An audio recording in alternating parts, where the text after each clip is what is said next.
Sveiki, šiandien video matysit, kaip aš tvarkau batutą.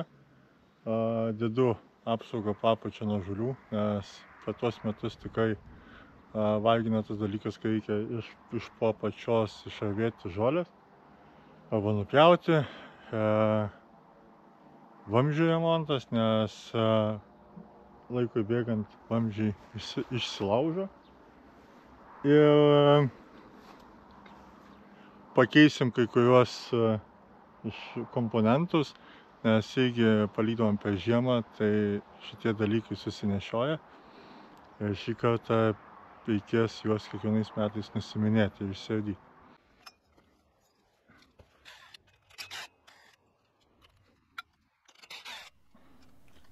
Darbus pradėjau atlikti nuo laikiklių, kurie laiko tinklą.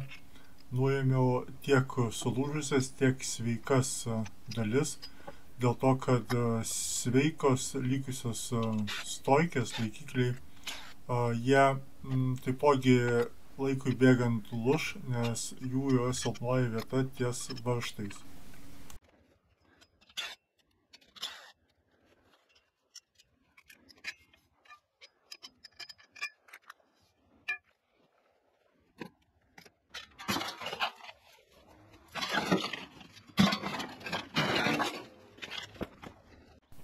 Kaip matot, nuėjau savo metalo laužą, tenai radau seną dviračio rėmą ir to būtent rėmo vamzdis man tiko mano laikikliams, nes jų diametras toks pat.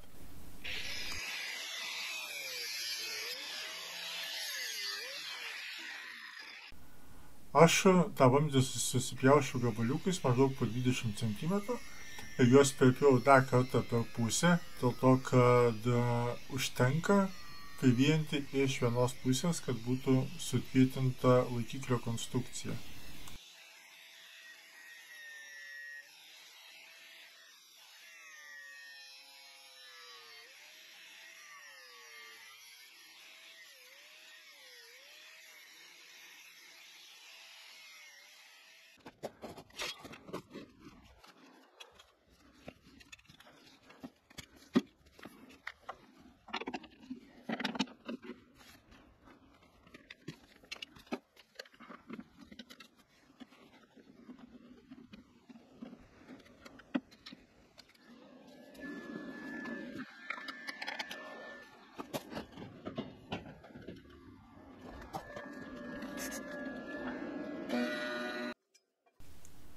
Nu ką, viską pasiruošiau ir dabar liko tik tai suvienyti vamzdžius, tiek sveikus, tiek ir sulūžusius.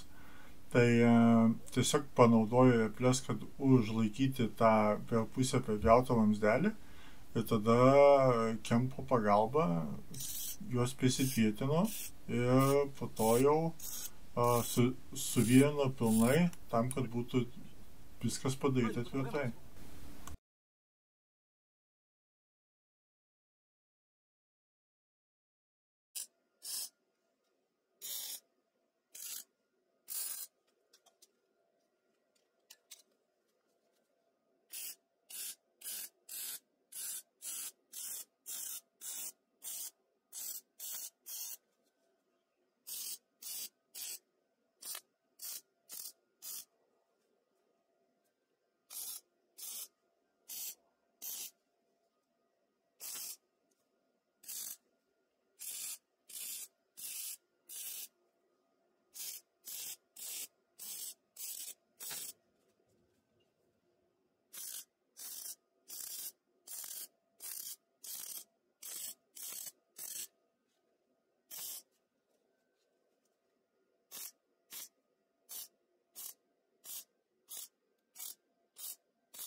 Kai visus laikiklius suvienau, tada su bulgaike nušveičiau apdegusius dažus ir rudis.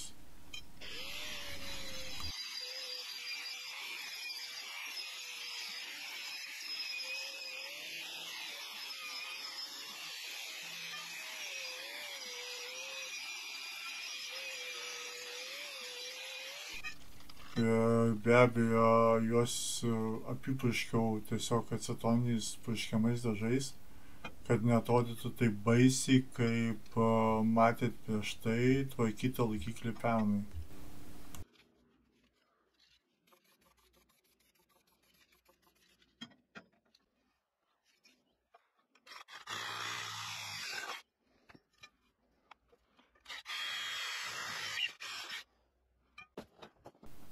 Na, o kai jau pasigėdžiau visas kelias vaštam prisukti, nusinešiau laikiklius sudėti atgal, kur jie ir turėtų būti.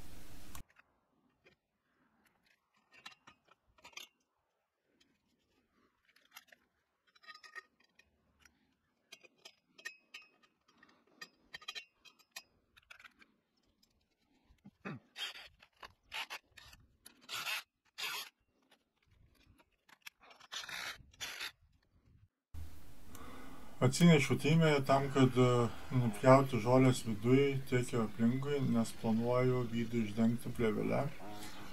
Plėvelę noriu dėti dėl to, kad daugiau nebeaugtų žolės viduje, o reikia nupjauti kuo arčiau žemės tam, kad priglustų plėvelė prie žemės tiesiog ir viskas. Dabar visas mano darbas yra apipjauti iš visų pusių žolę.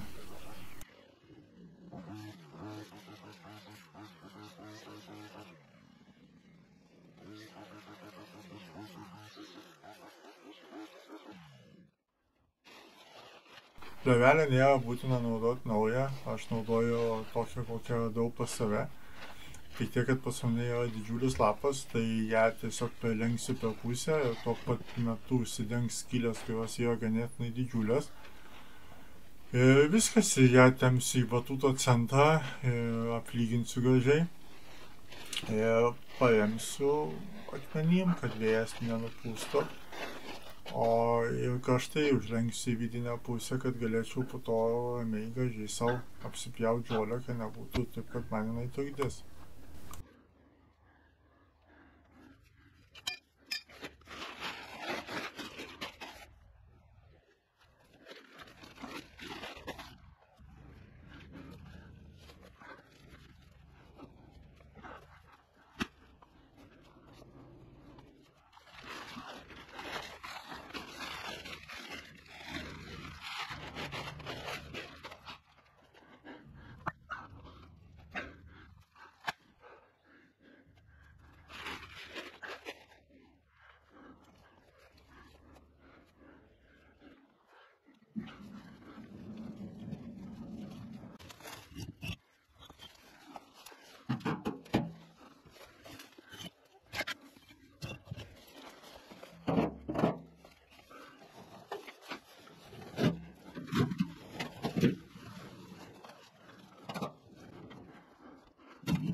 Nu ką, liko jau uždėti tik tais patį batutą. Kaip minėjau, jis buvo nuimtas žiemai ir labai gailiuosi, kad jo nenuimdavau kiekvieną žiemą, nes tikrai ir aprūdijo, ir kitas dalykas visos suyra nuo saulės, nuo šalčio, nuo vėjo apsaugos, kur būdavo uždengtos spyruoklės, suyra pats tinklas. Tai tikrai yra didžiulis patarimas, nusimkit prieš žiemą visą, tik tai palikit patį rėmą. O dėl ko aš taip darau tarpus, skaičiuoju dėl to, kad visur tolygiai išsitemptų, nes pagal mano logiką, kaip pagalvojau, jeigu aš nuo vienos pusės pradėsiu dėti spyruoklės, tai gali būti taip, kad man bus labai sunku uždėti šitoj pusėj spyruoklės, nes bus medžiaga sutempta į vieną pusę. Aš tiesiog ratu visą perimetrą uždėjau spyruoklės ir po to jau dėjau kiekvieną praktiką.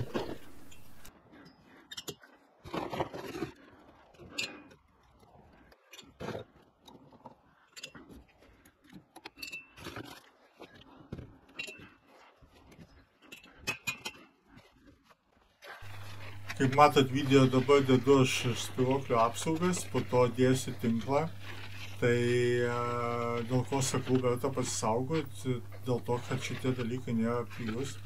Man atrodo, bendroji sumoje kainavo virš 80 eurų, man taip atrodo, nebepamenu tiksliai. Bet šitos apsaugos tiek ir apsauginės tinklas kainuoja, tai jeigu būčiau kiekvienais metais nuėmęs ir nepalikęs žiemai, aš manau, būtų tikrai tarnavęs ilgiau.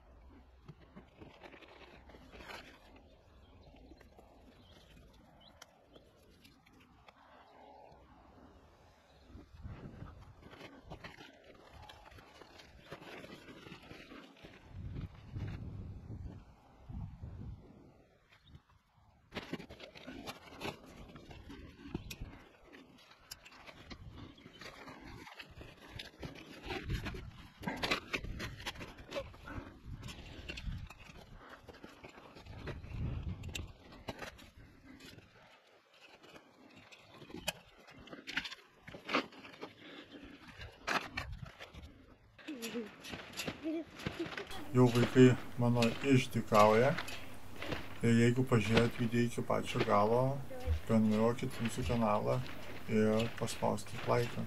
Iki!